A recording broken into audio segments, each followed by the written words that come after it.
বিশ্বনবীর অভ্যাস ছিল ওনার স্ট্যান্ডিং পয়েন্ট উনি ক্লিয়ার করে দিতেন।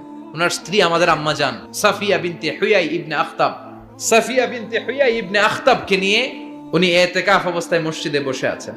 আলো আবছা অন্ধকার।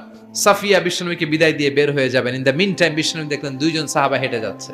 সাহাবারা হুট করে বিশ্বনবীর দিকে তাকালেন। তাকিয়ে দেখে বিশ্বনবীর সাথে একজন মহিলা, নেকাব পরা। দেখেই সাহাবারা মুখটা ঘুরিয়ে দ্রুত চলে যেতে লাগলেন। বিশ্বনবী বললেন, এই আলো আর ইসলিকুমা, দাঁড়াও। বুখারীর বর্ণনা। বিশ্বনবী ওখানে গেলেন, যে বললেন সাহাবারা আসসালামু আলাইকুম। ওয়ালাইকুম আসসালাম। ইন্নাহা উম্মুকুম সাফিয়া, ওই যে পর্দার আড়ালে একটা মহিলার সাথে আমারে বসা দেখছো, এটা তোমাদের মা, আমার স্ত্রী সাফিয়া। সাহাবারা বললেন, সুবহানাল্লাহ, ইয়া রাসূলুল্লাহ, আপনি এটার ব্যাখ্যা দিতে এসেছেন কেন আমাদের কাছে? আমরা কি কিছু মনে করেছি নাকি? আপনি কোন মহিলার সাথে বসা মানে তো আমাদের আম্মা জানের সাথেই বসা।